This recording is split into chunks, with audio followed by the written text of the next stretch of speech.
Good evening, ladies and gentlemen. Welcome to the Berkeley County Board of Education meeting this Tuesday, March the 28th. I call this meeting to order. I declare a quorum is present and the media has been notified. Without objection, we will move item 5A and B to April 4th. We'll remove it from this agenda and move it to April 4th. Are there any objections? Hearing none, we'll move on to a motion to approve the agenda. I move to approve it as amended. A second. There is a motion by McQuillan, a second by Mr. Ramsey, to approve the amended agenda, which is to move items 5A and B to the April 4th meeting. All in favor, please respond by saying aye. Aye. All opposed, nay. The agenda is approved. Now we'll stand for the Pledge of Allegiance.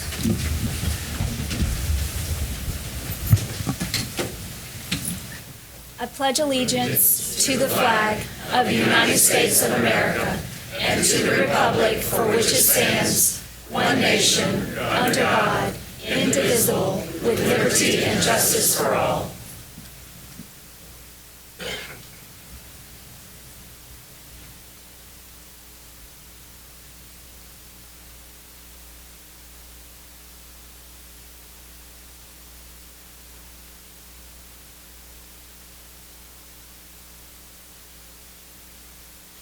Thank you. Please be seated.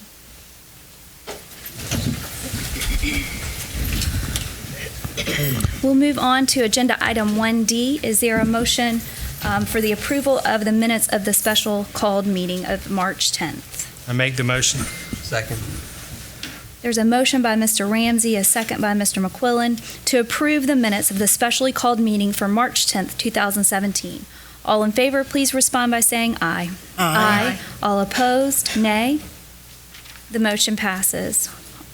Now we'll entertain a motion for 1E, approval of the minutes for the regular meeting on March 14th, 2017. Is there a motion? I so move. Second. There is a motion by Ms. Conder, a second by Mr. McQuillan, to approve the minutes of the regular meeting of March 14th, 2017. All in favor, please respond by saying aye. Aye. All opposed? No. We'll now move on to agenda item 2A for the Head Start budget expenditures. Is there a motion? I make the motion to approve Head Start budget expenditure report from February 2017, Head Start credit card report for February 2017, revised Berkeley County Head Start instructional calendars, and the 2015 and 2016 annual report. Is there a second? There is a motion and a second to approve the Head Start budget expenditure report for February 2017, the Head Start credit card report for February 2017, and the revised Berkeley County Head Start instructional calendars, and the 15-16 annual report. All in favor, please respond by saying aye. Aye. All opposed, nay. The motion passes. Now we will recognize Dr. Porter with our special recognitions. Thank you, Madam Chair, board members, Mr. Jackson, assembled guest. Here in Berkeley County, it's no secret that our schools and departments are filled with incredibly dedicated and talented employees. Tonight, we'll meet an advocate who has been recognized with a statewide honor for her outstanding work for not only helping students with their college and career readiness, but also in successfully addressing their unique academic, social, and emotional development. With the introduction, please welcome to the podium Westview Middle School Principal, Ms. Sharon Perry.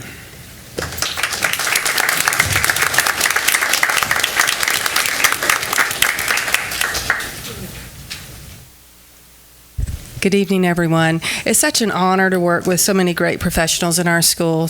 This year, we're honored to have the Counselor of the Year, who was nominated not just from me, actually it was from her peers, and that is one of the highest honors.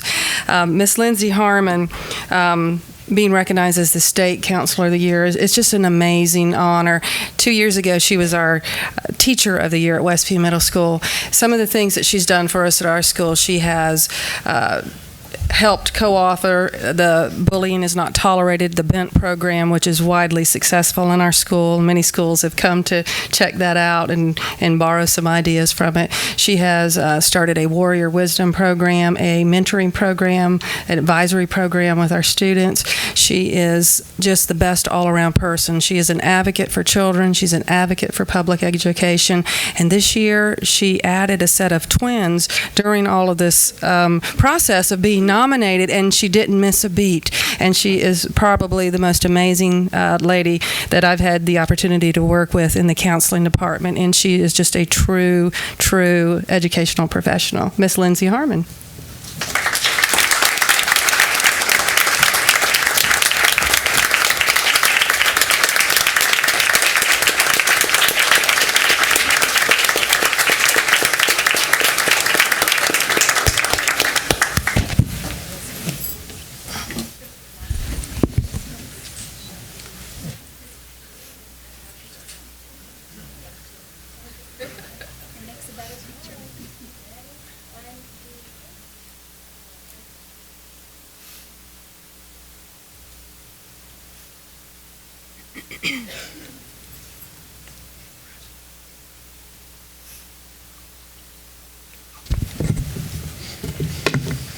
Okay, I'm going to take a quick survey. By a show of hands, how many people in this room were in either chorus or band when they were in high school or middle school? Raise your hand. That's right. Or have kids there as well. That's right. As you can see, there's a musical legacy present tonight. Today's generation of Berkeley County students are continuing this long and distinguished tradition of musical excellence. To spotlight some amazing student musicians, please welcome to the podium our District Fine Arts Coordinator, Mr. Ryan Westbury, and the Goose Creek High School Band Director, Miss Jenny Collins.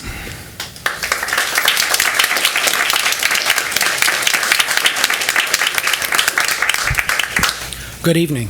Thank you for having us here with us tonight. We have two brilliant students with us tonight whose work and dedication have catapulted them above local, regional, state events and have earned honors at the national level. To give you a little more details about everything they had to do, I asked for their band director at Goose Creek High School, Miss Jenny Collins, to come introduce them. Good evening. I would like to introduce to you two wonderful students who, here at Goose Creek High School and the Berkeley Center for the Arts, has shown a great pride in their education, in their becoming better musicians and furthering themselves. These students have submitted a video recording of themselves playing technical and lyrical music and competed against students, thousands of students from across the United States of America, and were selected for the Honor Band of America. First on French horn is Miss Sydney Linka.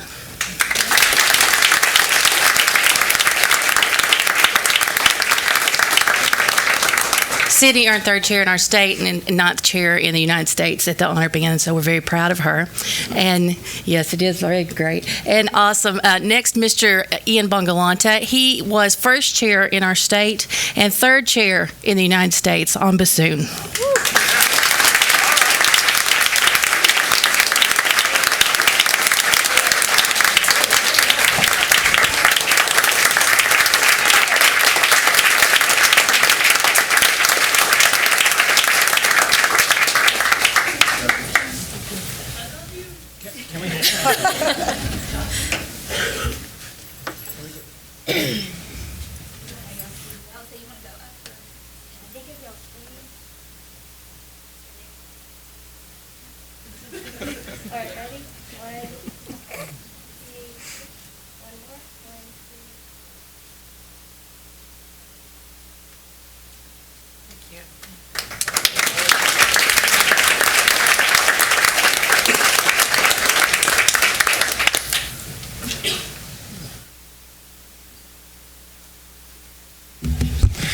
The National Beta Club promotes itself as the largest independent, nonprofit educational youth organization in America. For more than 80 years, it has prepared today's students to be tomorrow's leaders.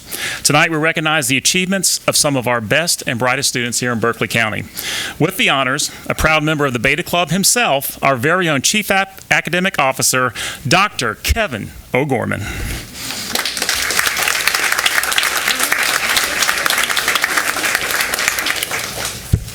Madam Chair, members of the board, ladies and gentlemen, it's my pleasure to recognize some of our outstanding students. Just to tag on to what Dr. Porter said, the mission of the Beta Club is to promote the ideals of academic achievement, character, service, and leadership among elementary and secondary school students. The 79th Annual South Carolina Senior Beta Club Convention was held in Myrtle Beach from February 10th to 11th. Students from the state across the state competed in individual, team, and club competitions. We had 3 of our schools compete, and I'm sure you're not surprised to learn that we had quite a few folks stand out. At this time, we want to start with Berkeley High School. We're going to go in alphabetical order. If Mr. Stephen Steele and Katie Bates could come up and recognize their respective winners. I'll turn the mic over to Miss Katie Bates. Good evening, everyone. Thank you for having us tonight.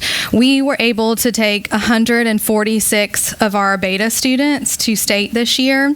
We have almost 190 students that participate and qualify to be a part of our beta club. And so we've been able to, over the past 5 years, really build our program.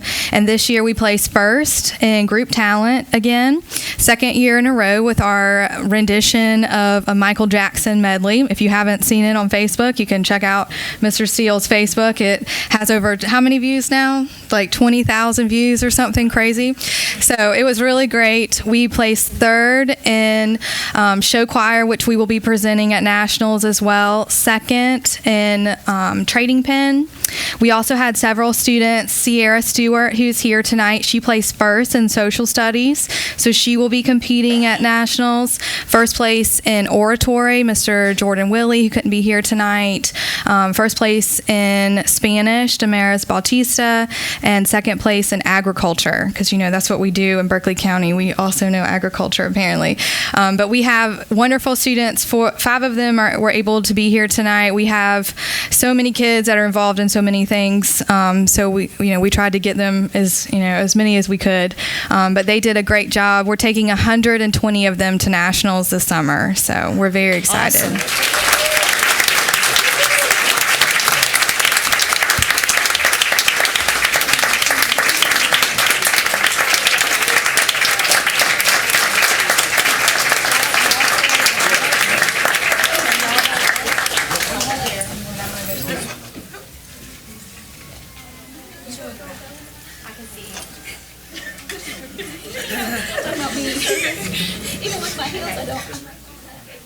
I'm good, thank you. Well, I got it. Thank you, Dave. 1, 2, 3. Nobody move. Let's everybody get the pictures. Plenty of time.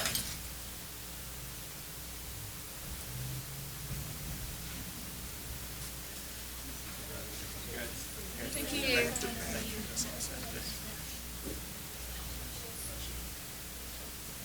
Let's give Berkeley High one more round of applause.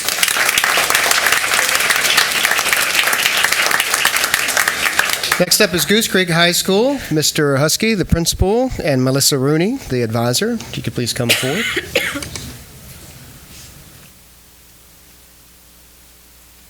Hi, I'm Stevie Shirey. Melissa Rooney was feeling under the weather today, but it's really about me. This is my win. I've been beta sponsor at Goose Creek for 11 years, and the first 8 years I was sponsor, we qualified for nationals twice. And in the last 3 years, we've qualified in 19 categories. So there's been an enormous amount of growth of success within our club, balancing that, of course, with community service hours as well. This year we had 9 categories that we brought home awards. We were second place in group talent, but we were first in campaign skit.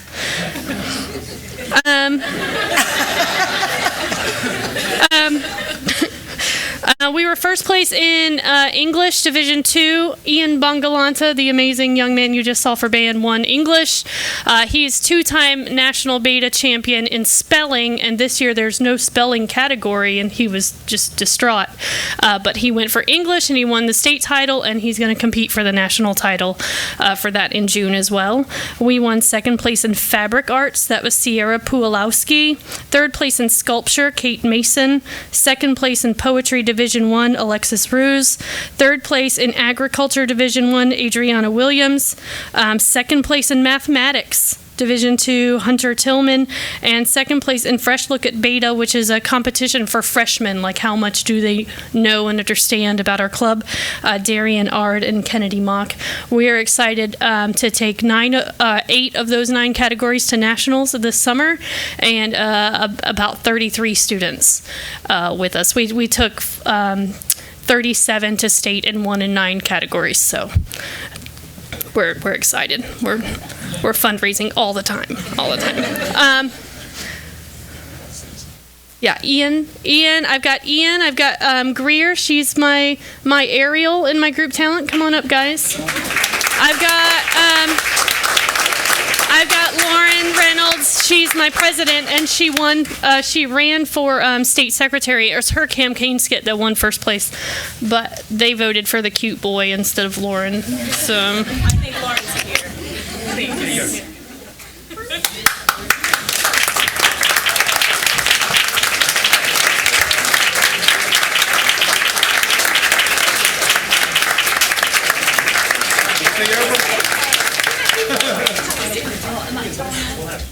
All right, why doesn't everybody take one step down? Yeah, everybody take one. Y'all take one. Yeah, I feel so. I think if you're in the middle, you're right there. Yep. All right, ready? 1, 2, 3. One more.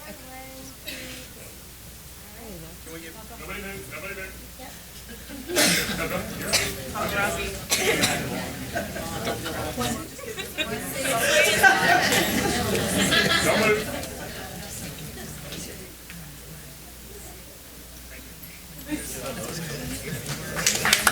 One more round of applause.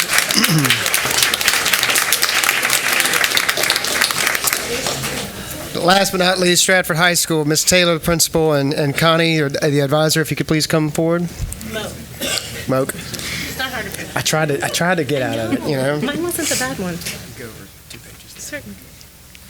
Well, like our compatriots at Berkeley and at Goose Creek, we definitely have been going to State Beta Convention for quite a few years now. This is actually my 15th year as a beta sponsor, and it took a few years before we kind of got our feet wet and figured it out. We've gone to nationals several times, and we've had students place even last year. But normally, even though our club is really big, we take a small but plucky group to state and national convention. So this year, we also did very well. We placed in 6 different categories. We had 3 firsts and 3 seconds. Our first place group for Fresh Look at Beta. So we also had a freshman group who knew everything about beta, so much so that they were cramming and probably actually pointed out in the middle of our now state president's speech when he was saying exactly how many betas there were nationally. They leaned over and say, Ms. Moak, they're wrong. There's actually this many students. So they knew.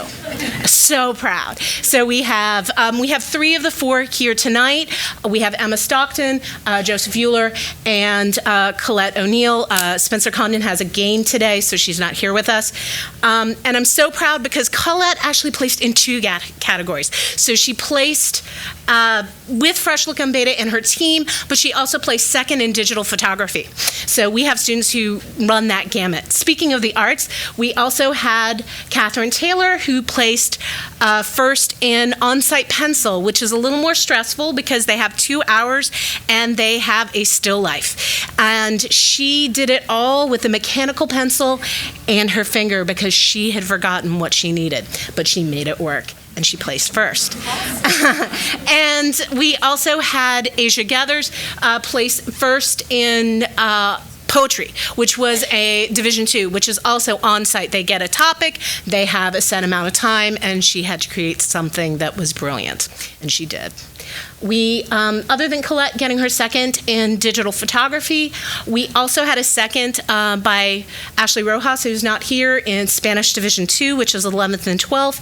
And we also had Elizabeth Ruff, who came into the breach and really profiled a brand new category called Spotlight on Service.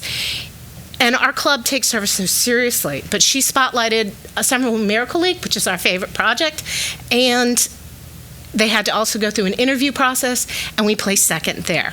So I'm incredibly proud of the students that we have in our club, and they represented you very well.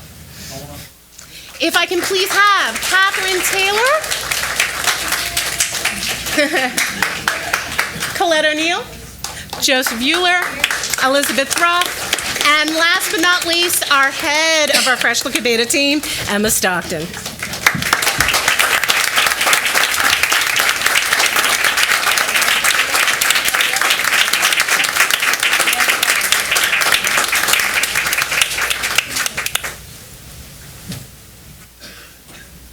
I'm good, thank you.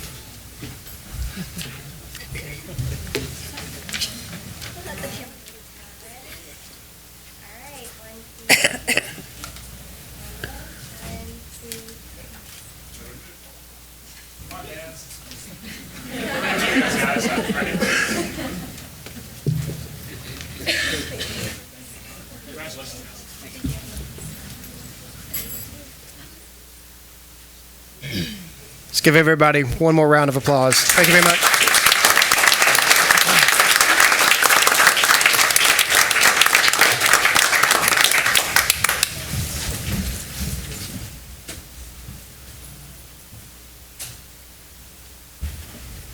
Thank you so much. We're always so proud and love to get to see teachers and counselors and students because it's why we do what we do. So proud of your accomplishments.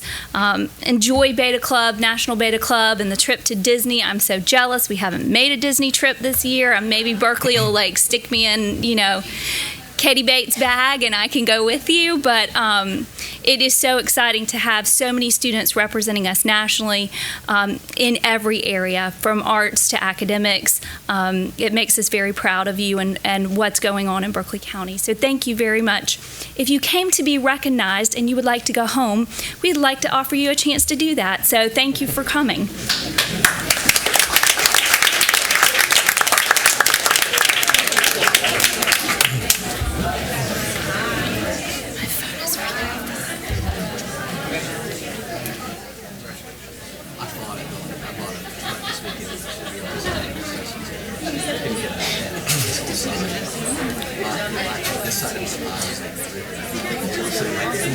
See, I was like, I think I need to go to the cool thing is you can go to CVS Medical. Thinking we're having an emergency. 15 minutes. Thank you so much. That's what I need to say.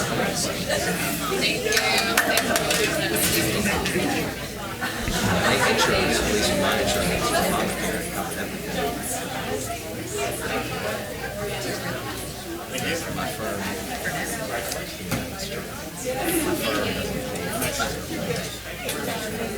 they give us a portion in so much of it means it so that like it's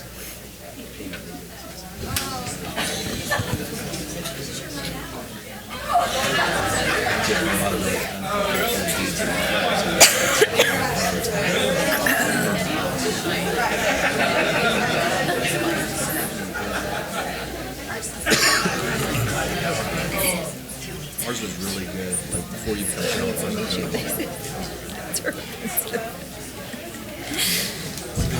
Thank you for all who stayed with us.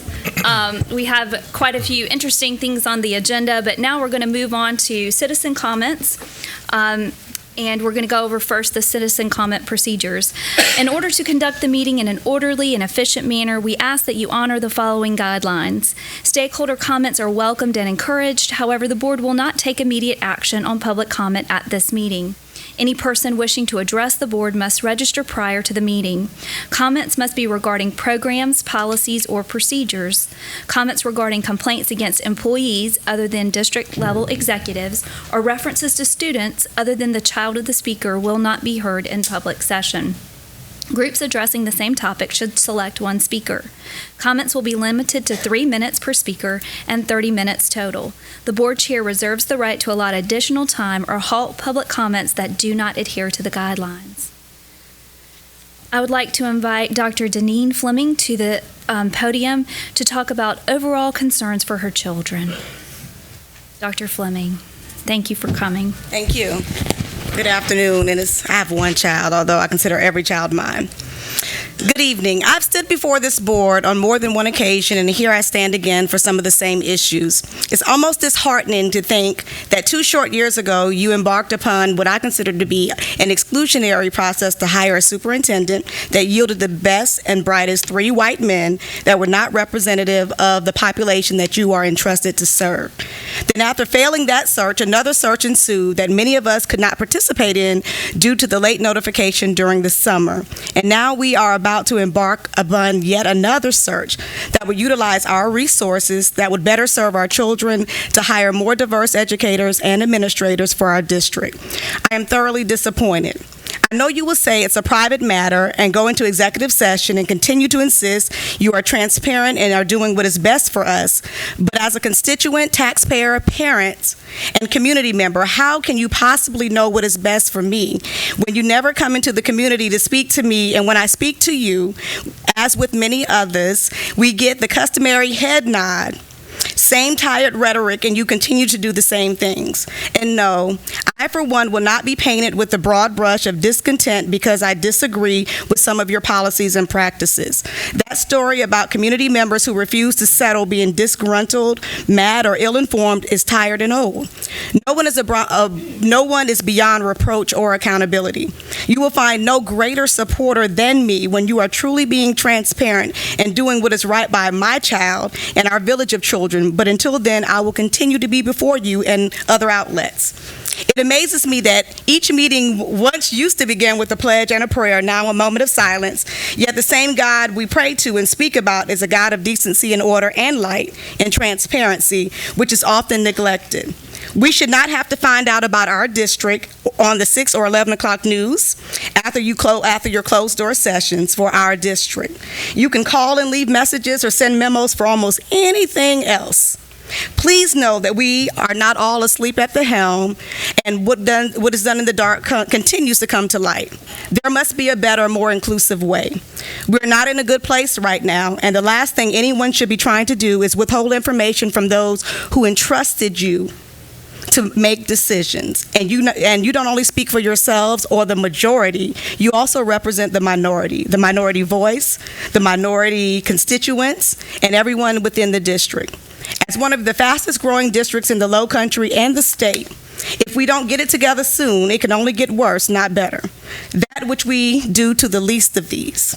In closing, my daughter attends Cane Bay High School, and after the shaft of a new principal search that was supposed to happen over the summer was questioned, I continue to question the procedure and process that will be utilized to select the new principal for this school that educates over 1,800 of our children, not to mention the changes that were announced today.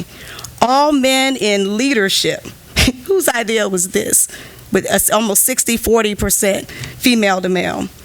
After a few follow-ups, I've been told that the process is awaiting approval. Is that synonymous for that which we know is to come? I will not sit quietly while the integrity of any search or the continued appointments of friends, families, or Berkeley County switcheroo continues with the impact affecting us all, especially our children. Not on my watch. Accountability is not only for the superintendent or CFOs, but for everyone. I can only pray that one day we will continue to be one nation under God, indivisible, with liberty and justice for all, as we talked about, but I want us to begin here. Thank you. Next, we're going to move on to financial services. Item 6A, we're going to bring up Ms. Jackie Carlin to talk about sheet vinyl, solid vinyl tile, and some sports flooring. Good evening, Madam Chair, Superintendent Jackson, and ladies and gentlemen of the board. You have before you 2 bids. The first one is best value bid number 494-1617 for sheet vinyl, solid vinyl tile, and sports flooring. This is a term contract. This was awarded to 2 vendors to provide the ability for the district to ensure adequate service to schools and departments on an as-needed basis. Bonnet's Flooring had the lowest overall cost and highest ranking, and Omar Flooring is a certified minority business. Both vendors have extensive work history with our district for various types of flooring projects, and both have been previously named as awardees on other flooring term contracts. We are asking your approval to award this term contract to Bonnet's Flooring Group Incorporated, and Omar Floor Covering of South Carolina, LLC. Madam Chair, I move that we award BVB 494-16-17 for sheet vinyl, solid vinyl tile, and sports flooring to Bonnet's Flooring Group, Inc. and Omar Floor Covering of South Carolina, LLC in the form of a term contract. I'll second. There's a motion by Mr. McQuillan, a second by Ms. Lee. Is there any discussion or questions for Ms. Carlin on this matter? Do we have schools now that are waiting for flooring to be changed out, and do you know what the first few projects will be? Yes, ma'am, I do. They're projected to occur this summer, and the first one is Barrington Middle Gym Floor, where Marmoleum and Rex Court will be installed. The next one is St. Stephen's Middle, where 12,240 square feet of sheet vinyl will be installed in the hallways, as well as 4,050 square feet in the cafeteria. And then St. Stephen's Elementary will have 1,500 square feet of sheet vinyl installed in the hallways this summer. This is a replacement of what their current flooring is? Yes. Okay. Do we know how long it's been since we replaced flooring? I mean, what's the average life? I don't have that information with me, but I can find out and follow up. I don't have the exact number of years, but in the flooring at St. Stephen, in the St. Stephen area, is long overdue. And with respect to the flooring at Barrington Middle, the flooring that they have now in the gymnasium area is VCT tile, which isn't really conducive for a gym floor. So it's replacing it is kind of a safety issue. Okay. Any other questions? Ms. Lee? So when we talk about vinyl flooring, I think most of us think of that as not something that's very durable. So what we're putting in, is this something that is long lasting? Is it something that that we're going to get our money's worth? Or do we need to look at something that is harder, like a tile, rather than vinyl? All right, so the VCT that will be replaced in the St. Stephen area typically will last at least 10 years before we start to need to look at it being replaced. The flooring that's being replaced in Barrington Middle is more durable than what they currently have in there now, and as I said, Ms. Wofford, it's a little safer than what they currently have in there. So the average life cycle is consistent with VCT. Average life cycle is consistent with what we have in the other schools in the district. Okay. Are there any other questions or comments? Hearing none, we'll call the question. All in favor of approving BVB 494, all in favor, please respond by saying aye. Aye. All opposed, nay. The motion passes. We'll now move on to agenda item 6B, parking and drainage for Boulder Bluff Elementary. Yes. This project will improve the staff parking lot on the side of the school and improve driveway accessibility and considerable stacking length for student drop-off area in the front of the school and improve drainage to the site. This is one of the minor renovation projects included in the 2012 bond referendum, and we are asking your approval to award to Stenstrom and Associates Incorporated for a total cost of $419,750. Madam Chair, I'd like to make a motion to award IFB number 495 for Boulder Bluff Elementary School parking and drainage improvements to Stenstrom and Associates, Inc. for a total cost of $419,750. There's a motion by Ms. Kelly, a second by McQuillan. Is there any discussion, any questions? Hearing none, we'll call the question. All in favor of approving IFB 495, please respond by saying aye. Aye. All opposed, nay. The motion passes.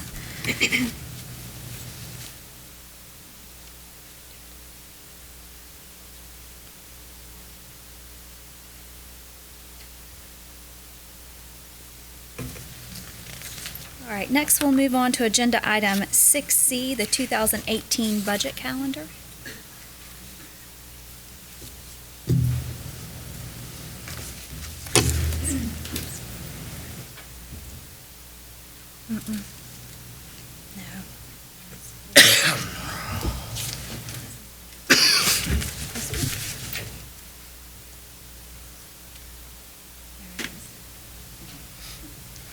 Excuse us just a moment.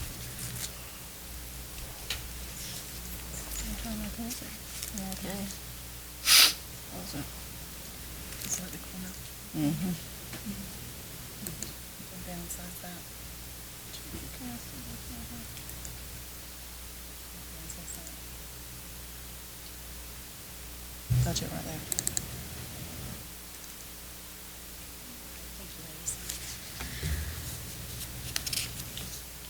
Okay, so this is the fiscal year 2017-18 budget calendar. This is where we are right now. I'm going to go ahead and move to the line item March 29th, which is tomorrow. This is when all of the budget request expenditures are due to finance from the principals as well as district office staff. And this is really our starting point of trying to pull together everybody's wants for the upcoming budget season. Next week is the Senate floor debate, and I will make you aware of any date changes moving forward from that. I think after next week we'll have a better understanding of what's been passed so we can start building our revenue budget. I want to bring to your attention the proposed board workshop on April 25th, and also the first reading of the proposed budget on June 13th, and then the second reading on June 27th.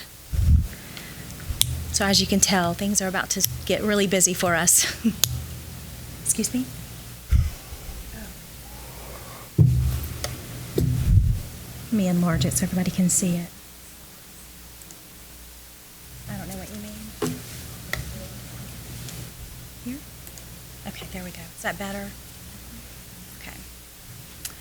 Any questions about the budget calendar? You said tomorrow's the day the principals have to get their kind of wish list to you? Yes, they've had about a week and a half to work on this, and we're... Can that be amended or changed, or Yes. We're following the same process we did last year, where everything is done through our website, and then we'll collect all the data and start basically just scrubbing through everything to see what we can and cannot do. Please correct me if I'm wrong, but I think that on April 25th, we already have the Head Start training. Is that correct? Okay. All right, I will definitely follow up with everyone on that. Let me look at our calendar, and thank you for noting that. Yes, this is this budget calendar is with the dates on there is what was proposed, and gladly give with the board chair and adjust any dates on there that needs to be adjusted.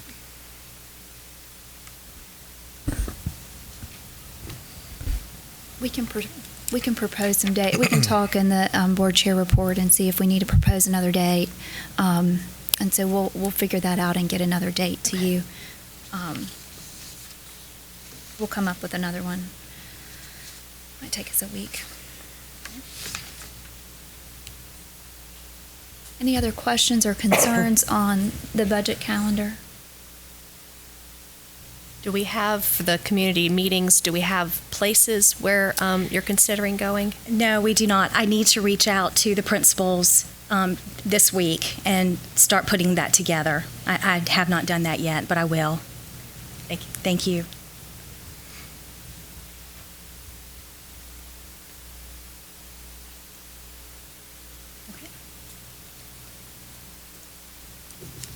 I'd like to invite Mr. Jackson down to the podium to talk about the school improvement funds update. And I think when you hear this update, you'll know what Ms. Carlin has been working on for the last 2 weeks, and why we haven't set some of these other dates yet.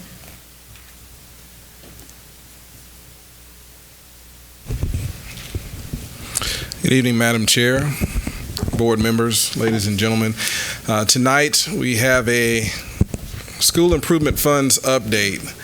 As you know, we've received many inquiries in regards to our building construction program that we're currently under, and hopefully tonight will provide some clarity to those inquiries that we've received. I want to start with a disclaimer.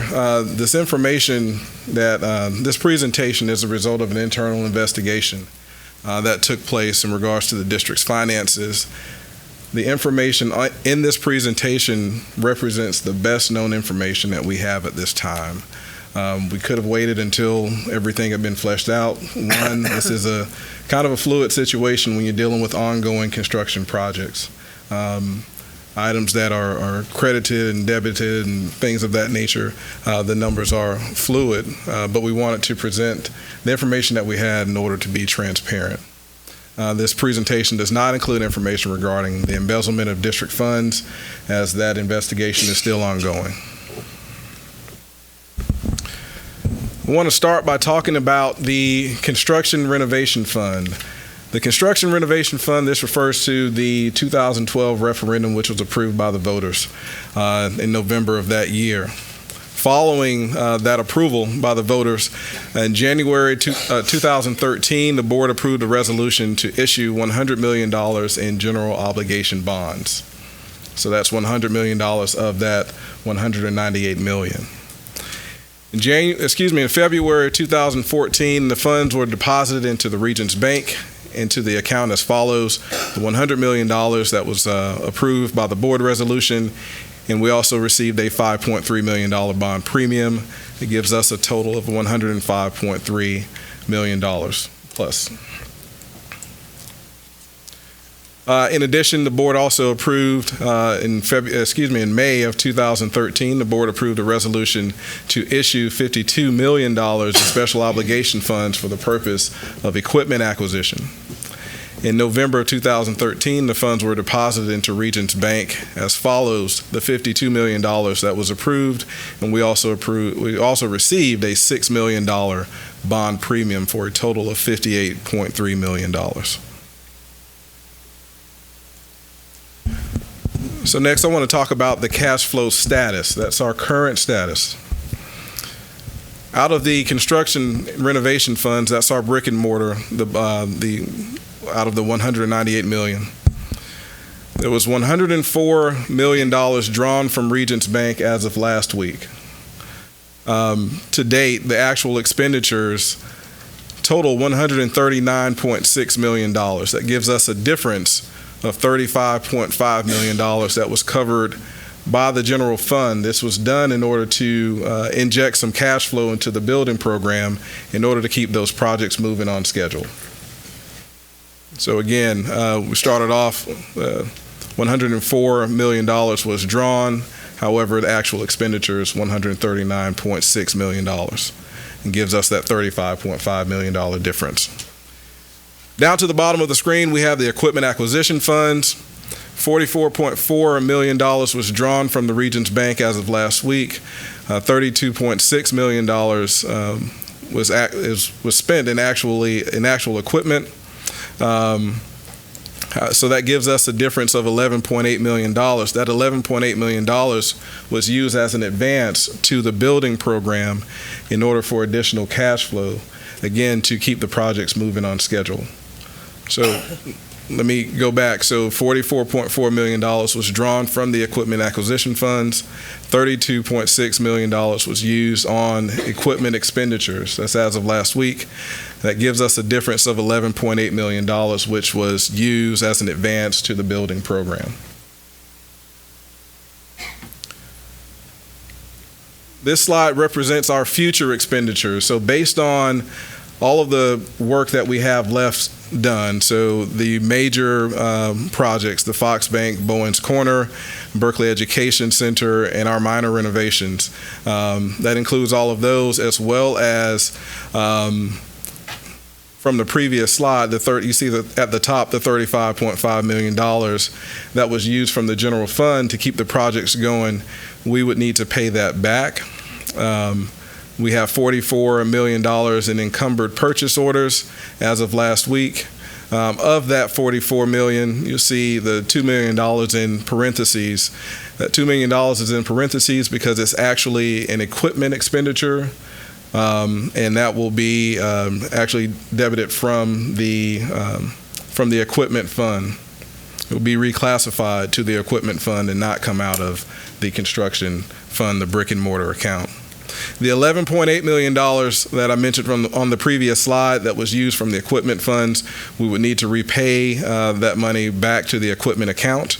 The additional $6 million needed for additional construction costs at Fox Bank, an additional $7 million needed for construction cost for Bowens Corner Elementary, the $1.796 million needed to complete the minor renovations, and an estimated $1 million in salary and benefits from March of this year through June of 2018.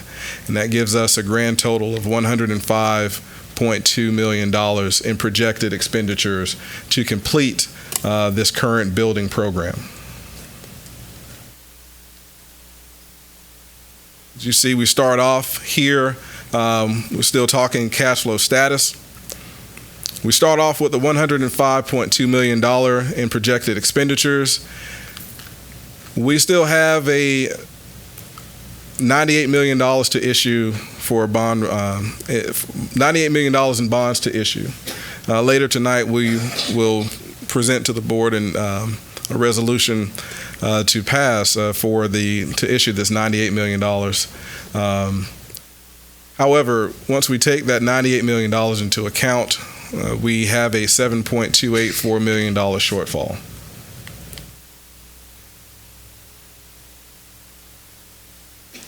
So in working with the folks in finance, working with Jackie Carlin, working with Tammy Ware, we were able to flesh out all of these numbers, but we were able to come up with some possible solutions. So we start off with the $7.2 million shortfall.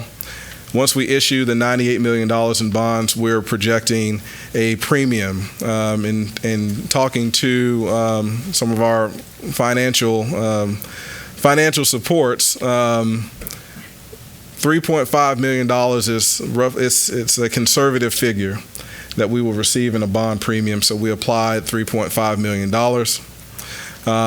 Once we deduct the $3.5 million from the 7.2, that gives us a balance of $3.784 million.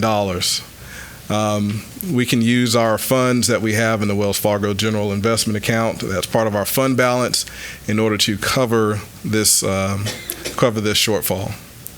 And that will leave us with a zero balance once we do all of those things.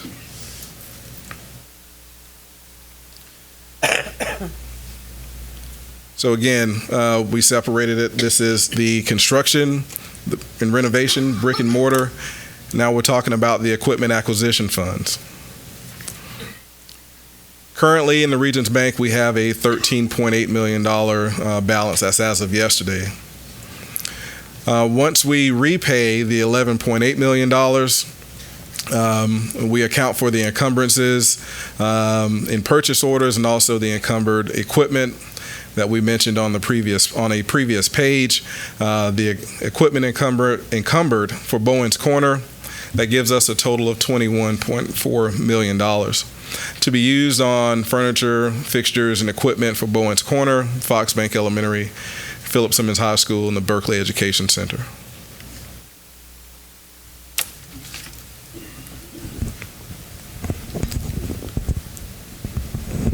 Let's let you look at this page for a minute. So this slide outlines the total projected costs needed to complete the building program. So that's the three major projects that are left.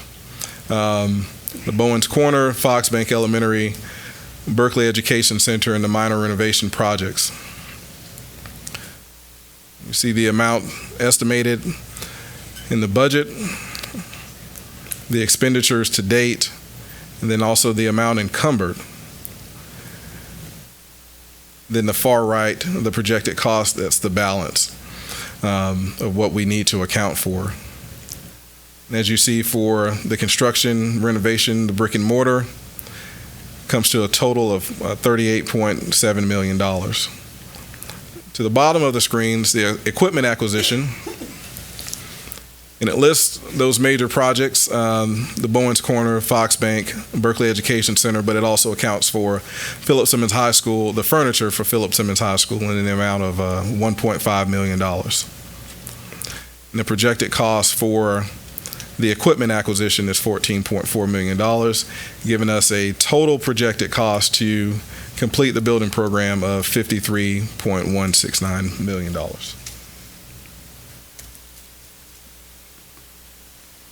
And this is the last slide. It kind of puts everything together. The total budget that we were working with, including the $198 million in bond issuance, including the bond premiums, including the $52 million, was a grand total of $204,880. The total expenditures to date is just over $219 million. It gives us a balance of $45,885,390. The projected cost remaining, as you recall from the previous page, is just over $53 million, $53,196,969. And as you recall, this shortfall of $7.2 million, in which we outlined how we were going to cover the shortfall in the previous slides. This concludes this portion of the presentation. I'm now entertaining questions. So I know this is a lot of information to take in. Questions? You want to start at the end? Do you have questions, comments? Mr. Ramsey? Mr. McQuillan? Well, keep it on this slide. So as I understand this, I want to make sure I understand it. We had a speaker come talk about transparency, and I want to make sure the public understands the predicament that we're in here. The next item on the agenda is the issuance of this $98 million general obligation bond.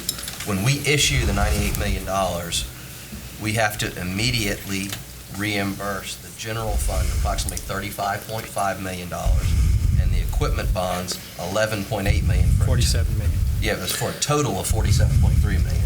If I may I go back? Yeah. I believe that's correct. So once we issue the $98 million in bonds, we will refund the general fund, and then also we will reimburse the equipment acquisition account as well.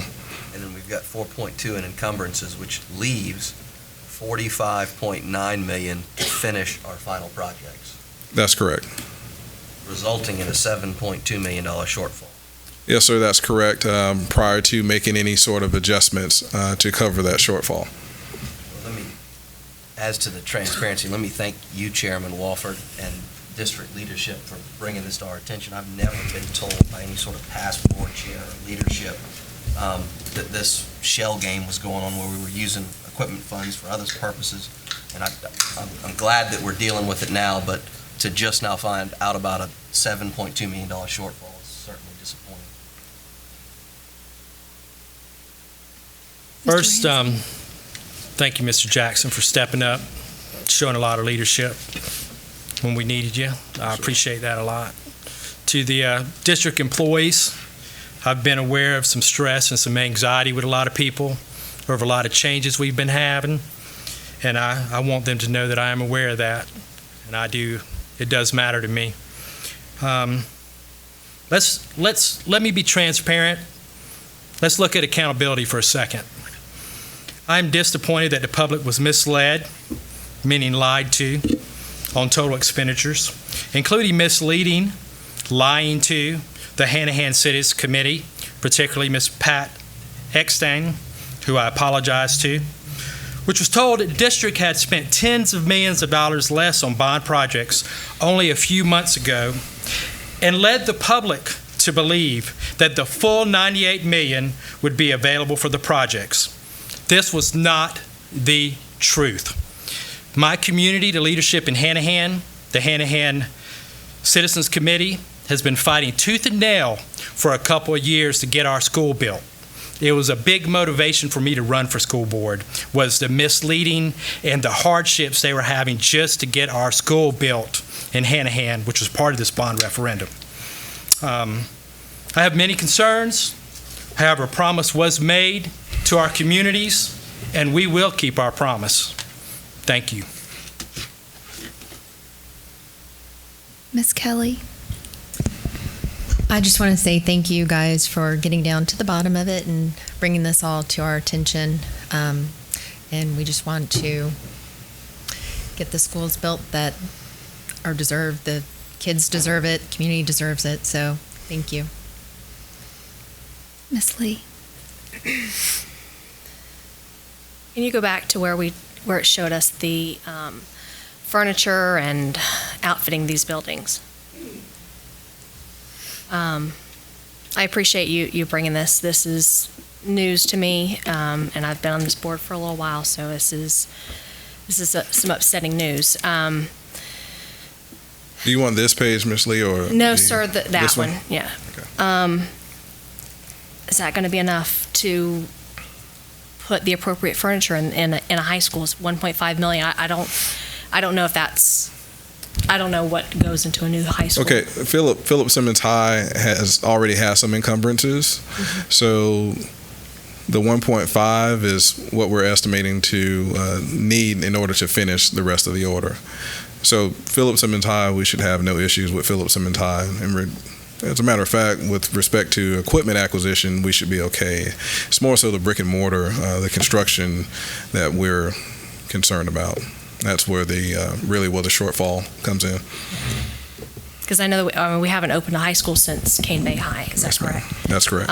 So we have a fairly good idea what it costs to outfit an elementary school, and I feel pretty confident about that. The high school one was concerning to me. I don't want to open a high school and not have enough chairs, enough desks, right, computers, all that.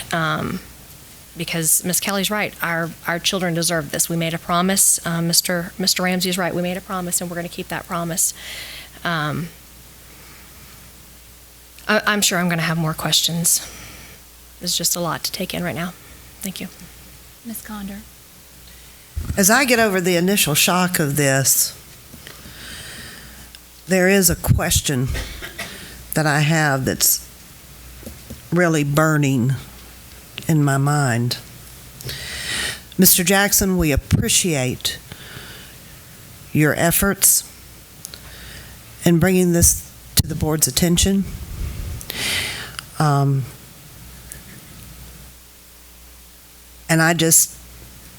I'm almost in tears. What concerns me and what I am disturbed about is we had auditors come in and reassured us that everything was just fine and dandy when they gave their report back in January. Why did they not disclose this information to us in their report? Was it an oversight? I don't know. But I feel like I've been slapped. And it's not your fault, Mr. Jackson, and I commend you again for bringing this to our attention. And I don't know how long this may have gone on. But I'm devastated. And our children do deserve better. Thank you. Yes, ma'am. So the money that was spent out of the general fund, is that essentially our reserve fund that was spent? Yes, ma'am. The difference that was made up, or the advancement to the construction accounts, came from our fund balance. Yes, ma'am. So our fund balance is around 52 million, and we spent 33, and the auditor didn't notice that we spent 65%, 68% of our fund balance that we know of. That appears to be the case. That appears to be the case. I'm not trying to state the obvious, just trying to take it all in. Yeah, Ms. Lee? Does this affect our rating in any? Do we know if this affects our rating? Us using fund balance for this? That's Well, a very scary prospect. At this time, we have a solid plan in order to reimburse the accounts or reimburse the funds that were used from the various accounts. And that's a question really I would have to yield to our bond counsel. But we have a solid plan to address those issues, and we're being transparent with the situation that we're in, as well as the plan to address the shortfall. Is our bond counsel here? She's here. Ms. Heiser. This Please, is Ms. Franny Heiser. She's our bond counsel and has been our counsel 18 years, Ms. Heiser, I think. She's been with us a long time. She knows all It has been a long time. Tonight it feels longer, I got to tell you. We have worked closely with the administration and your board chair over the last several weeks to evaluate what we believe to be the view of a rating agency to this entire situation. The fact that construction costs were advanced from your general fund, and that money, to the extent that those funds are reimbursed to your general fund, which should be the case, will be the case upon the issuance of the $98 million, I don't think that alone is going to raise too much concern in the eyes of the rating agencies. I don't really think that it would sort of count against you. In a building program of this size, it's not really unusual for some amounts to be advanced, but certainly in this situation, and with sort of the lack of people having information about what was going on, that is very unusual. But just the fact of an advancement and a reimbursement itself will probably be put into context by the rating agencies, and should not directly count against your credit rating. Thank you.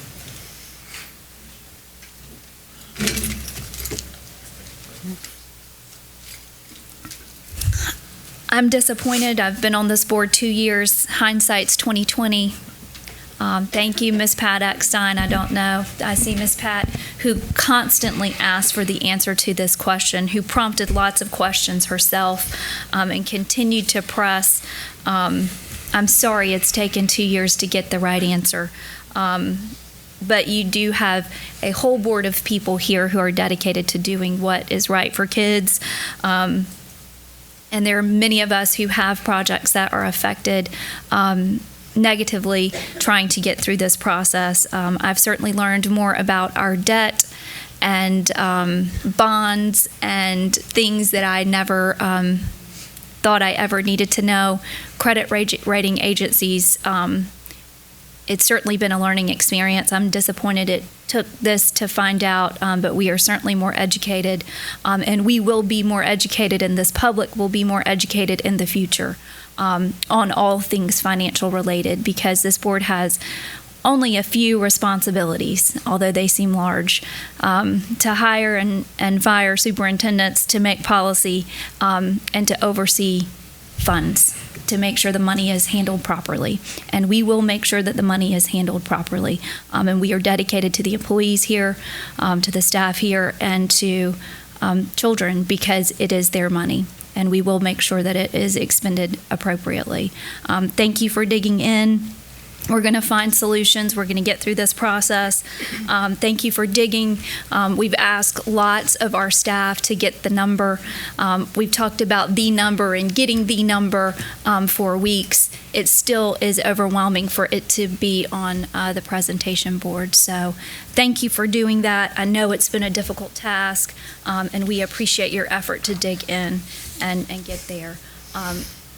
We are on from what I understand, a pretty tight schedule to issue the bond. So there's a resolution for what we need to issue.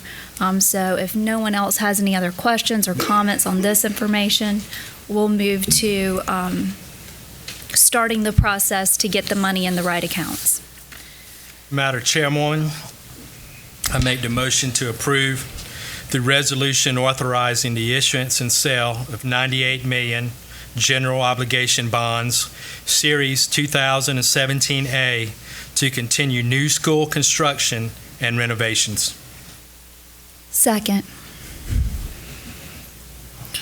There's a motion by Mr. Ramsey, a second by Wofford. This is the motion to approve the resolution authorizing the issuance and sale of the 98 million general obligation bonds, Series 2017A to continue at our new school construction and renovations. Is there any discussion about the bond issuance or the bond process for you? The presentation was what you saw. That's how we're going to spend the 98 million. Yes, sir. Okay. I mean, as far as the process, there will be a rating agent. There will be a rating call where we will prep the right folks. Can you give us a little update on what that timeline will look like and what will require of us? Yeah, Madam Chair, members of the board, you are starting a process that will move fairly rapidly. I think that you saw from the earlier slide that to the extent that so much of your general fund has been advanced that you really need that money back in the bank. So, and you don't want any projects to slow down or stop, and you don't want any more advancement. So we're on a very fast track to have the $98 million bond issue sold and closed. The process will be after today that we have been working on what's called the preliminary official statement. That's the offering document that both goes to the rating agency and serves as sort of their outline of the transaction. That official statement is also the disclosure document that is published to the marketplace. We will give the rating agencies a couple of weeks to look at it. We will have calls with the rating agencies in mid-April. I think the plan is we will then publish notice of the sale as required by state law, and the sale will be in late April or early May, and will close approximately two weeks later on or about May the 17th. So that's sort of the process, and it'll be from today to closing will be about 6 or 7 weeks. I'd be glad to answer any questions. We'll entertain, and we're prepping Ms. Carlin and Mr. Jackson. We'll entertain S&P and Moody's sometime mid-April and go forward with the offering document.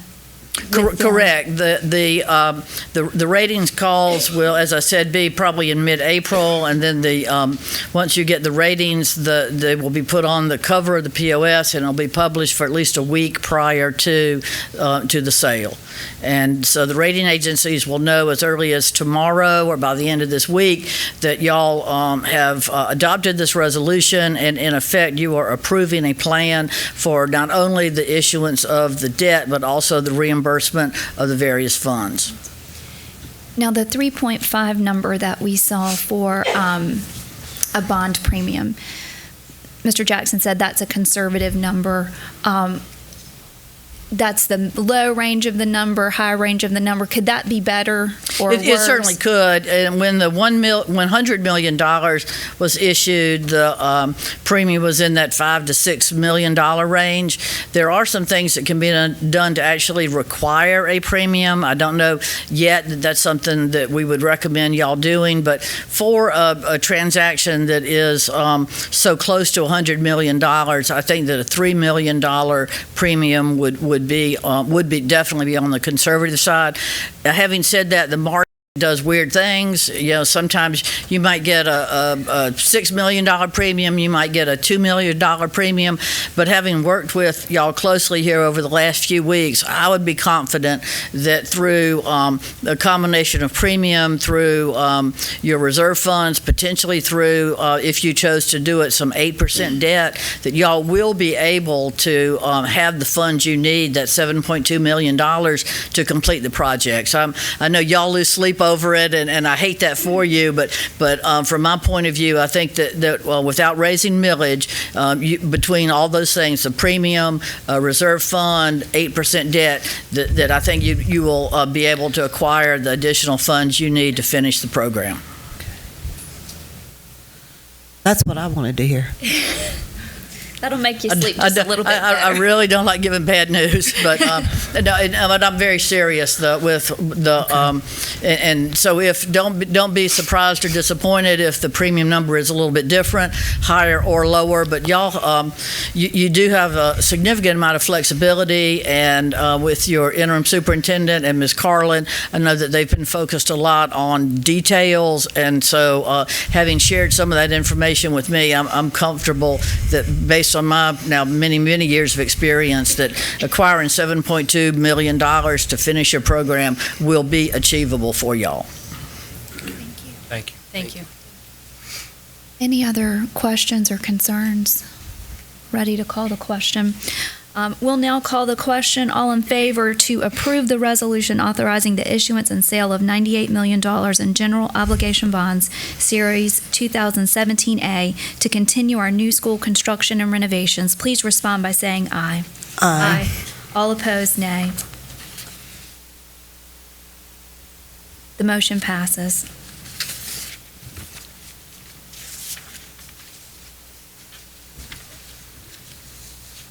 The next item on the agenda is a bond resolution authorizing the issuance and sale of a not exceeding $10 million general obligation bond, Series 2017B. This is for the annual principal and interest payments for the installment purchase revenue bonds, the special obligation bonds, and the 8% capital monies. And we are asking your approval to pass the resolution authorizing the issuance and sale of a not exceeding $10 million general obligation bonds, Series 2017B. So moved. Second.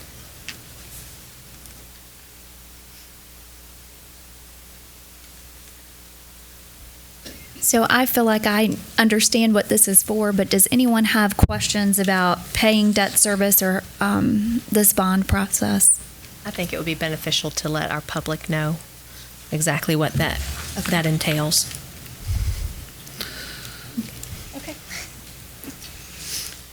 This bond issue is a little bit different than the one we just discussed. They are both general obligation bonds. However, the $98 million was approved by the referendum, so that amount does not count against your 8% constitutional debt limit. This $10 million of general obligation bonds will be 8% bonds. So just for your information, we call it 8% debt. It will count against your 8% constitutional debt limit.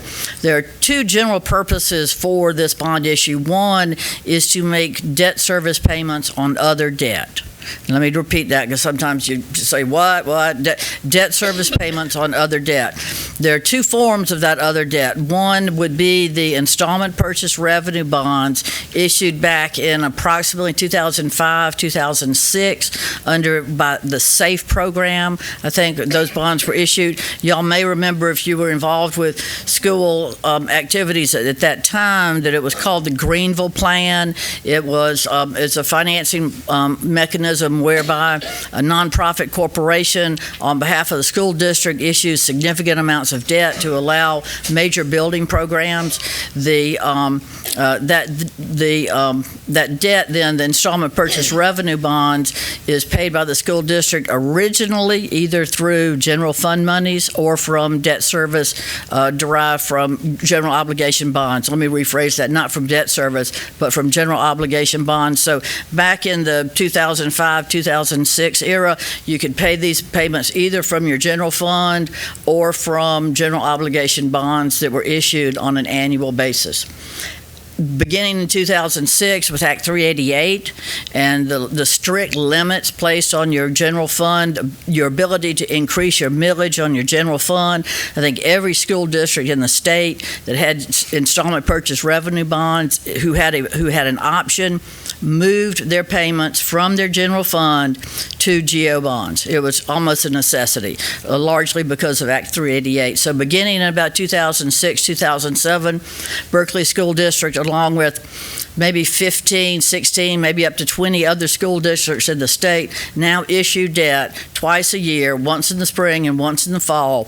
And the proceeds of those general obligation bonds, those 8% bonds, are used to make your installment purchase revenue bond payments. The all-in cost is calculated and figured under your millage cap, so it's all comes sort of as a package. Now, so that's the installment purchase revenue bonds for bricks and mortar. Even after 2006, when bricks and mortar installment purchase revenue bonds were no longer available, again, Act 388 did a lot of things, and one of the things it did was say no more installment purchase revenue bonds for bricks and mortar, but a school district should still have an installment purchase bond for equipment.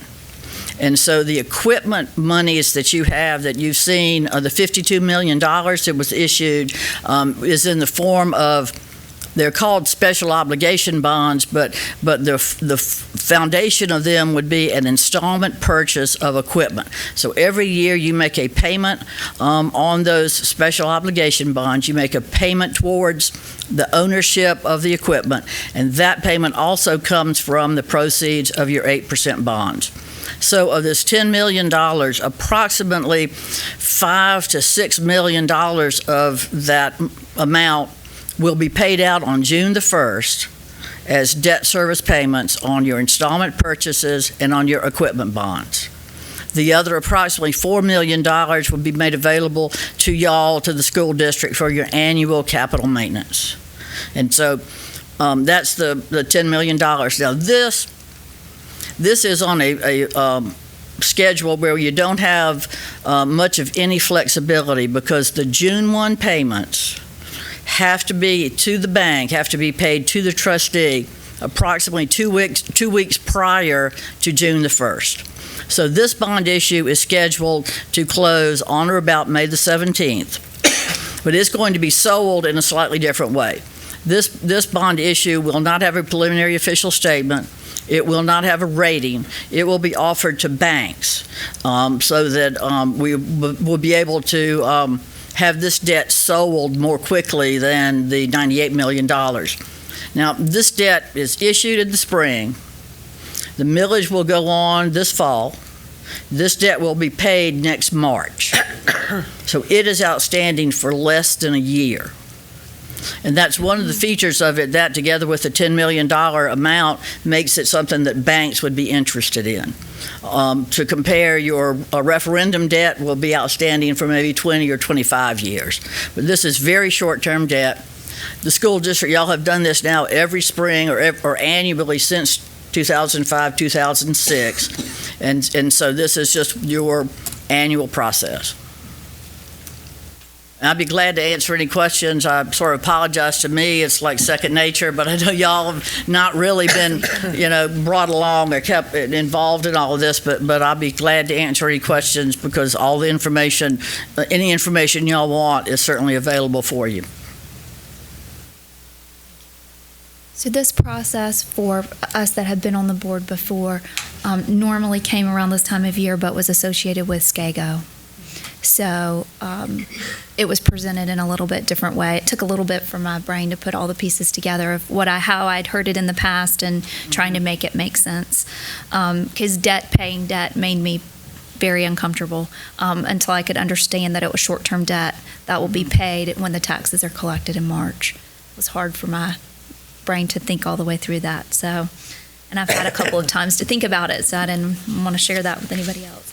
Questions? Concerns? I just want to say thank you for explaining that. Yes. I know that after getting the information about having to issue the $98 million so soon and why we have to do that, and then have to turn around and issue another $10 million in bonds, I think that was a lot for the public to hear, and I think that everybody deserves to understand what we're doing.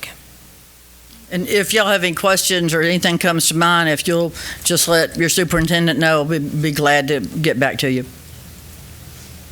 Thank you, Ms. Heiser, so much for being here, and Ms. Carlin, Mr. Jackson.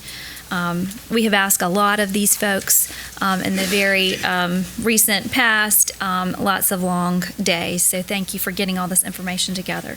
If there aren't any other questions or comments, we'll call the question to approve the resolution authorizing the issuance and sale of a not to exceed $10 million general obligation bond, Series 2017B, to pay debt service payments on installment purchase revenue bonds and acquire funds for capital projects. All in favor, please respond by saying aye.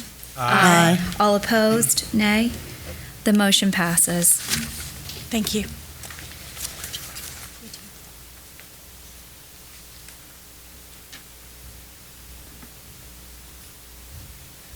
Next, we'll invite Dr. O'Gorman to come up. So glad you're feeling better. To talk about textbook adoption, we're on agenda item 7A. Thank you, Madam Chair. It's a hard act to follow, folks. I'm not going to read through the entire list of textbook adoptions. You see we've got 10 subjects there. There are about 37 textbooks on the list before you. They are all in the back of the room. They range from world history to science. I would just point out that where you look at the titles of the subjects, you'll see advanced placement. Those are all college-bearing courses where students can get college credit for it. On page 3, I do want to point out one quick correction. Under Career and Technical Education, Sports Medicine 1 should read Sports Medicine 1, Introduction to Sports Medicine and Athletic Training, 2nd edition, National Geographic Learning. That was upgraded, that was updated this morning, but the original posting had the incorrect title there. Same publisher, just a different title.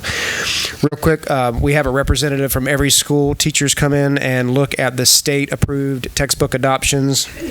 The representatives from each school go back to their school, get input from teachers, and then they come back to a district committee and come to consensus on each one of these textbook adoptions, submit that list to me, and then I submit the list to you. So this is completely teacher-driven. They're the ones that are making these decisions. So with that in mind, I would recommend that the list before you be approved by the board for the first reading.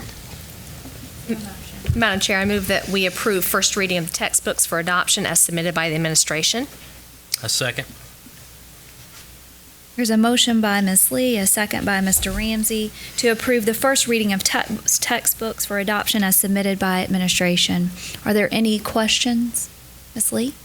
2 questions. One, on page 2, toward the bottom, it says career, one of the books is Career Clusters. What would that be under CTE? Where's Heidi? Ms. Heidi Gary will come to the front to answer that question for you. She is one of our CTE, well, she is our CTE career coordinator. Career clusters we have in the middle school courses. It is offered as a career exploration course. We have it only at one school. That is at Berkeley Middle School right now. So, thank you. You're welcome. And then my second question, Dr. O'Gorman, is all of these textbooks, are they available on our Chromebooks? Or do they have to lug the big textbooks? I asked specifically that question. Each textbook nowadays has an available online version and or an online component. So they all have some sort of online access for them. About the Chromebook, I don't know specifically, but I would assume so. They access them through typically a browser like Internet Explorer, Safari, or Firefox, or something like that. So I would think so. Okay. So I just want to make sure that we're utilizing our technology that we've put in the hands of our students. Yes, ma'am. And for them to have to lug the textbook along with their technology, I think is redundant. Right, and teachers did take that into consideration. And just for the record, the publishers are the ones who make that stuff available online. So it's a little bit different with each publisher. So. Thank you. Any other questions? Hearing none, we'll call the question. All in favor of approving the first reading of textbooks as submitted by administration, please respond by saying aye. Aye. All opposed, nay. Thank you very much. We're halfway there to some textbooks. And these will remain in the boardroom until we have our second reading. And so I can say, Dr. Gorman, the books along the back wall, those are the books. Yes, sir. I was looking at them earlier, Yeah. Cool. You're all welcome to look at them as well. Thanks. Thanks. Moving on to agenda item 8A, our superintendent report. Mr. Jackson. Yes, ma'am. For agenda item 8A, I'd like to invite Dr. Glenda Levine to the podium to present Goal 4 of the district strategic plan. Good evening, Board Chair Wofford, Interim Superintendent Jackson, members of the board, and members of the audience. I have the pleasure this evening of speaking with you about the strategic plan for human resources. Now, when most people think strategic plan, we think it's time to go to sleep, right? Typically. I mean, come on, let's just be truthful about it, okay? But this is really a living, breathing plan, and we take pleasure in presenting it to you this evening in terms of some things that we have been doing as far as the HR department is concerned. And our goal, of course, is to attract, recruit, develop, and retain quality teachers, administrators, and staff, because we believe that the most important thing we do is making sure that we have great people around our children, and that is what we want everyone to know in our community. And now, we know it's always said that a picture is worth 1,000 words. Well, we have a video, and I would dare say it's worth 1,000,000 words. And it's in just 3 minutes that you'll get some information about what's going on, and you'll see one of our schools featured in the video also is Sedgefield Intermediate School, and of course, we'll see our Teacher of the Year at the end of the table saying some things about what's going on there and what we're doing in terms of the plan. So without further ado, if we'd go ahead and start the video, and I'll follow up if you have any questions that you would like afterwards.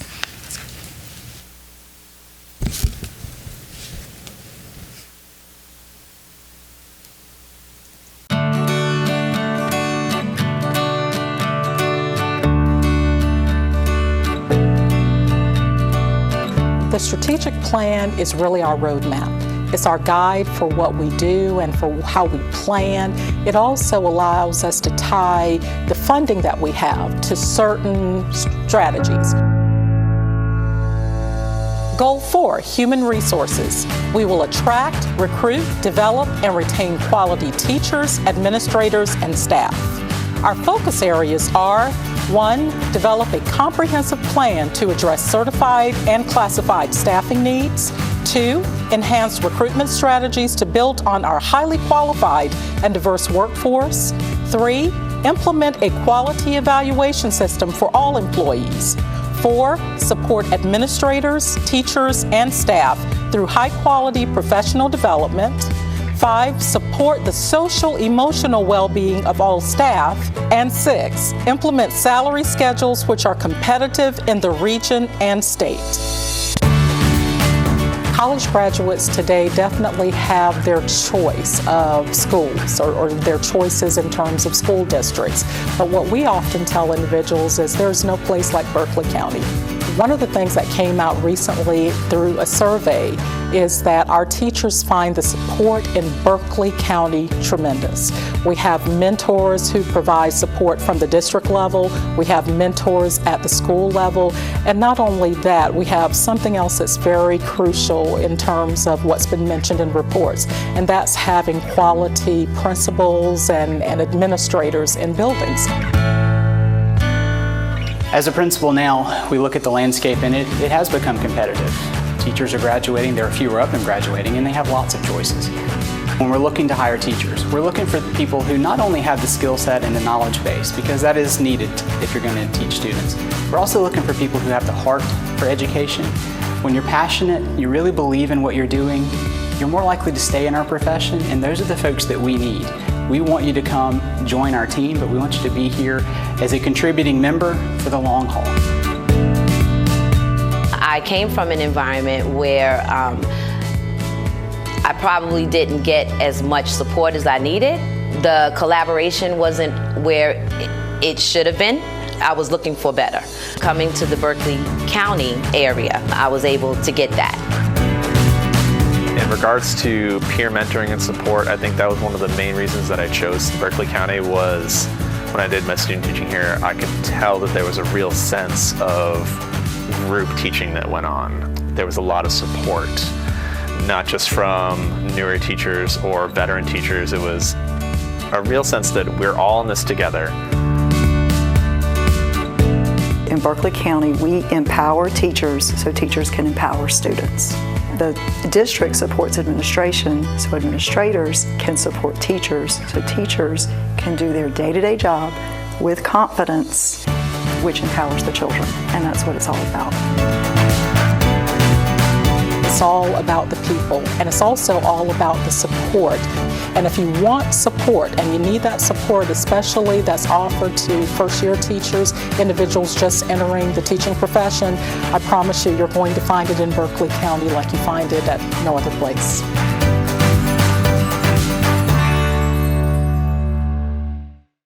Now, yes, I thought it was pretty good, but I don't think you need to see it again, okay? It was good. I thought it was pretty good. Thank you for reminding us why we're here. Sometimes when you do the heavy financial lifting, you forget why you're sitting up here. So thank you for reminding us why we're here. Definitely, and I can always say this with Sharon there at the end, that we love what we do. We enjoy what we do for children.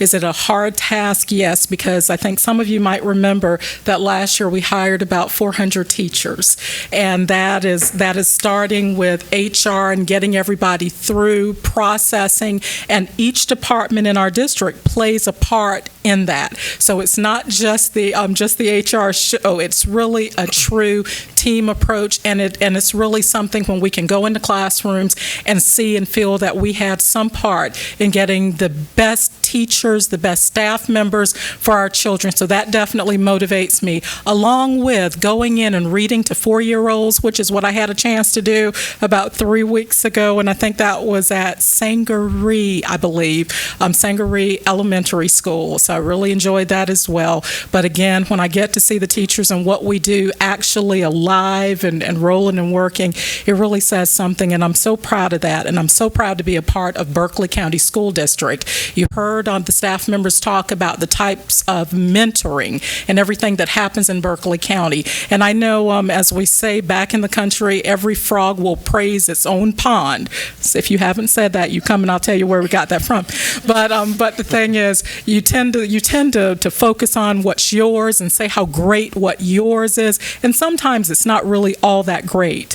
But as far as Berkeley County School District is concerned, I'll tell you, I will tell anybody this is the best school district in which you can work in South Carolina, and I would dare compare Berkeley County to other districts all across this country, because I know that we do right by our kids, and we believe in doing that and putting the best people in front of everyone. And I have to say, I don't do it alone, okay?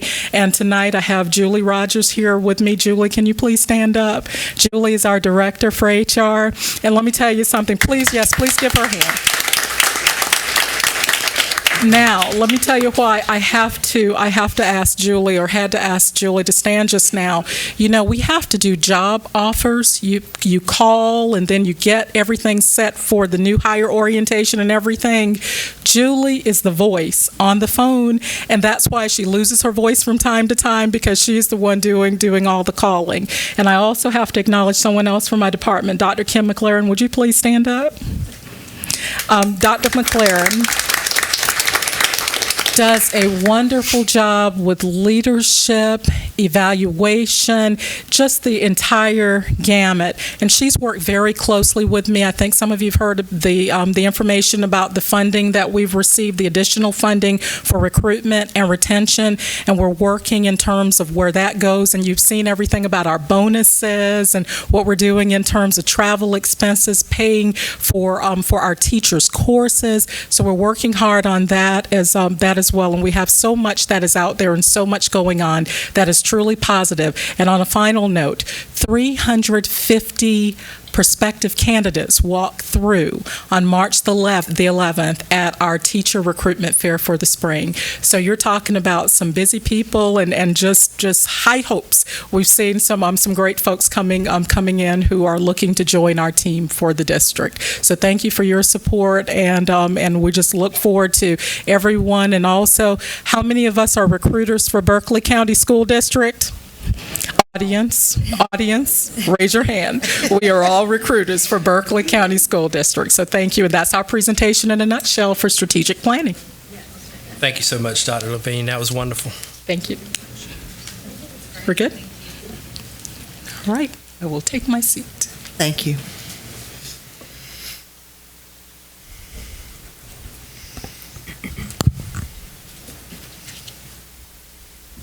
All right. As you can see, we've been a little busy over the past couple of weeks, but this is also the time of year where our students, they are participating in a number of events and activities. But before I get started with that, I'd like to take a minute to recognize some of the members of the Teacher Forum that we have in the audience with us tonight. So in addition to our illustrious Miss Sharon Blackwood, we also have Mr. Jonathan Atkins from Westview Middle.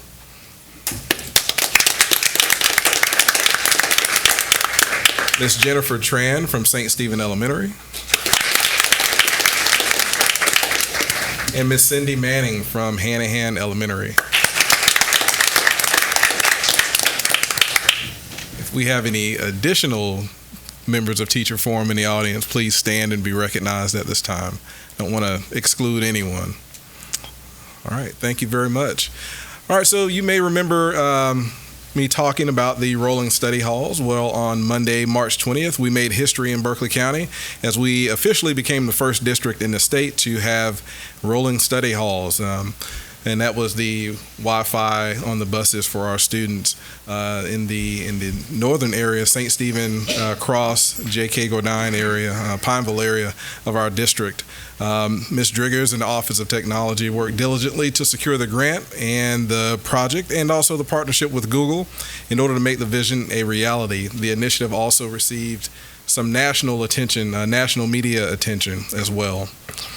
The Berkeley Bright Ideas, the Office of Federal Programs hosted its second annual Berkeley Bright Ideas Expo at Berkeley Intermediate on March 16th. The parents from across the district came to receive information about the area organizations and businesses about activities that their children can participate in during the summertime and throughout the course of the year. The expo was a great success, and more than 35 exhibitors were on hand to provide the information. So thanks to Dr. Ling and the Office of Federal Programs for hosting another awesome event that was useful to the families of our district.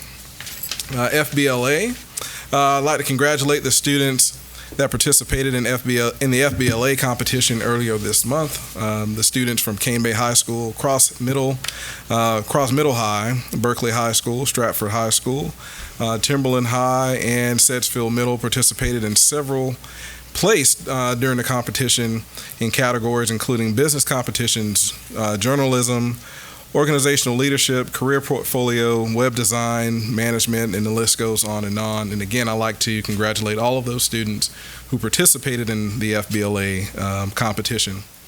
And last but certainly not least, the Teacher Forum inductees and the 3 finalists for the 2017 Teacher of the Year.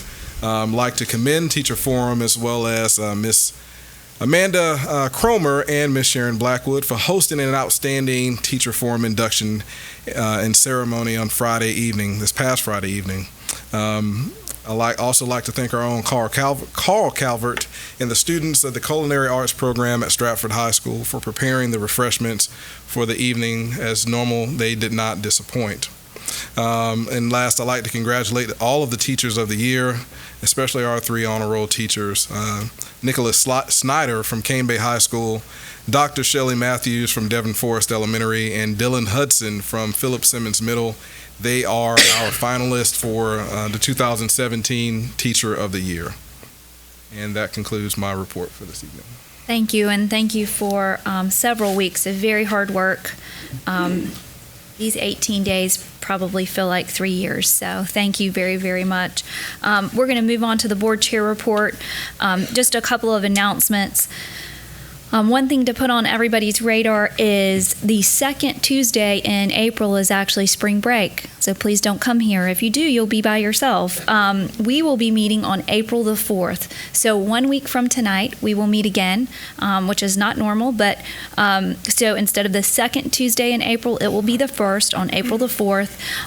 We will also have a workshop from 5 p.m. to 6 p.m., which will be posted to start the superintendent's search and to start lay out our goals and how we will engage the community and our employees and how the process will run, what the dates will be. So there will be a workshop on April 4th from 5 to 6.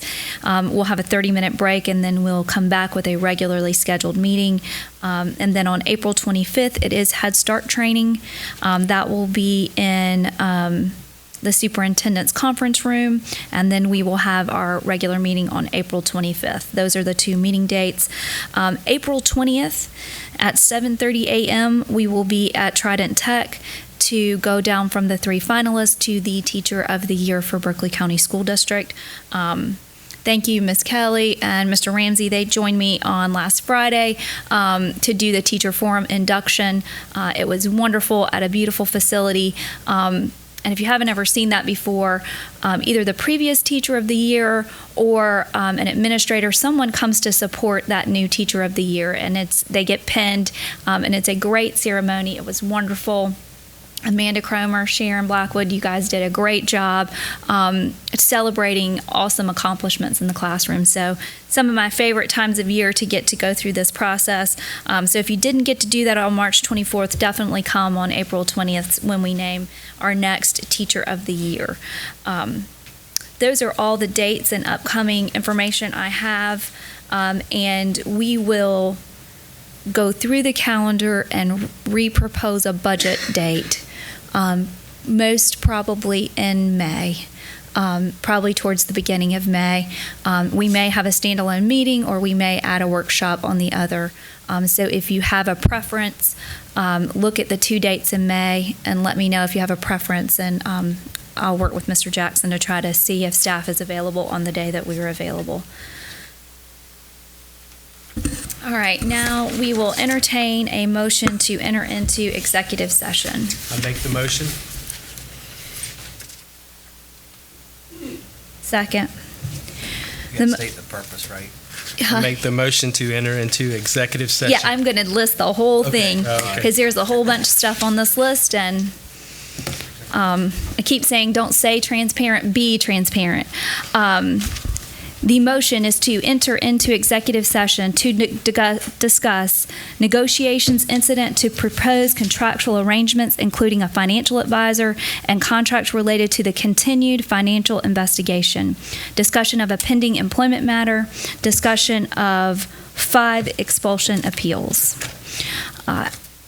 There's a motion by Mr. Ramsey, a second by Wofford. Any discussion? Hearing none, we'll call the question. All in favor of entering into executive session, please respond by saying aye. Aye. All opposed, nay. We are in executive session.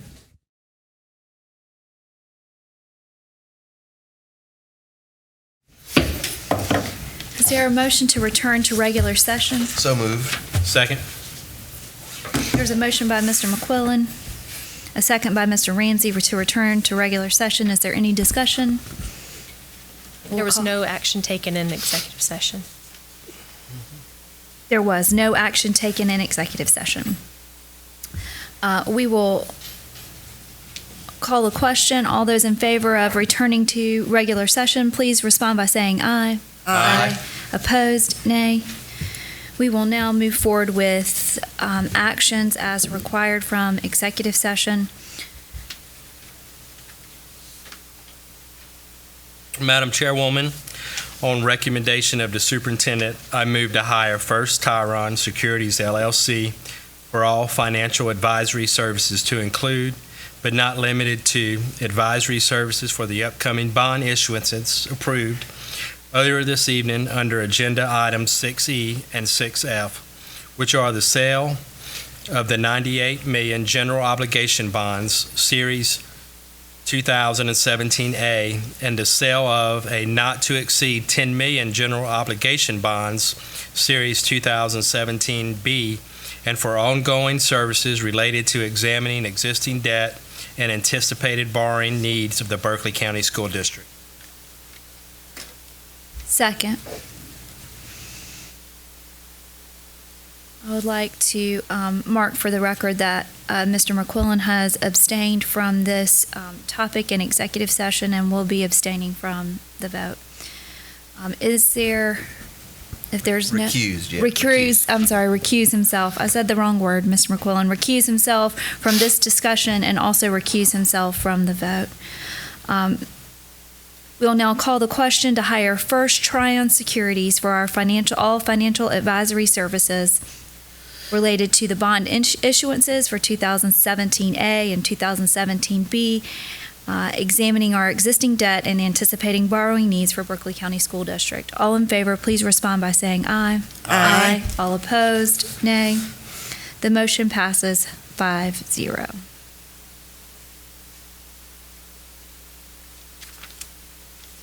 Move on to the next item from executive session. Madam Chair, on recommendation of the superintendent, I move to hire School Efficiency Consultants, LLC, to provide fiscal health analysis of the Berkeley County School District's current fund balance and its sustainability, and to provide the district with advisory services related to the performance of a financial wellness check review and liaison support during the term of the forensic audit for a fee engagement not to exceed the estimated $14,750 plus reasonable travel expenses. Should this fee exceed the estimated scope, the superintendent shall be authorized to pay them an additional $5,000 without further approval by the Board of Trustees. Second. There's a motion by Ms. Lee, a second by Mr. McQuillan. We'll call the question. All in favor of hiring school efficiency consultants to provide a fiscal health analysis on our current fund balance and our sustainability, to provide the district with advisory services related to a wellness check, to support us during the term of the forensic audit of a fee engagement not to exceed $14,750 plus reasonable travel, and should the fee exceed the scope, the superintendent shall be authorized to pay up to an additional $5,000. All in favor, please respond by saying aye. Aye. All opposed, nay. We'll now move on to student attendance appeals. We'll now entertain a motion for student number 1. Madam Chair, in the matter of student number 1, I move that we grant the attendance appeal and send this child to the alternative school. I'll second. Y'all, I'm so tired. I said the wrong thing. We are entertaining expulsion appeals. Yes, excuse me. There are no attendance appeals. Hopefully nobody will watch to the end of the video when we look like we're about to fall asleep. We've been here a long time. All right, we're going to go again. We are hearing expulsion appeals. This is the expulsion appeal of student number 1, Mr. McQuillan. In the matter of student number 1, I move that we grant the expulsion appeal and send this child to the alternative school. And I second that. There is a motion by Mr. McQuillan, a second by Ms. Lee, to grant the appeal and assign student number 1 to the alternative school. All in favor, please respond by saying aye. Aye. Opposed, nay. Nay. The motion passes 5-1. Next to student expulsion appeal number 2. Madam Chair, in the matter of student number 2, I move that we allow student number 2 to attend the alternative school. Second. There's a motion by Ms. Lee, a second by Mr. McQuillan to assign student number 2 to the alternative school. All those in favor, please respond by saying aye. Aye. All opposed, nay. 6-0, the motion passes. We'll now move on to student expulsion appeal. Lord, I want some kids to go to school. Expulsion appeal, expulsion appeal for student number 3. Madam Chair, in the matter of student number 3, I move that we send this child to the alternative school. I'll second. There's a motion by Mr. McQuillan, a second by Ms. Lee, to assign student number 3 to the alternative school. All those in favor, please respond by saying aye. Aye. All opposed, nay. 6-0, the motion passes. On to student number 4. Is there a motion? Madam Chair, in the matter of student number 4, I move that we deny the appeal. Second. There's a motion by Ms. Lee, a second by Mr. McQuillan, to deny the expulsion appeal of student number 4. All in favor, please respond by saying aye. Aye. All opposed, nay. 6-0, the motion passes. Now we're on to student number 5. Madam Chair, in the matter of student number 5, I move that we allow the student to return to their home school under strict probation. Second. There's a motion by Ms. Lee, a second by Mr. McQuillan, to return student number 5 to his home school on strict probation. All of those in favor, please respond by saying aye.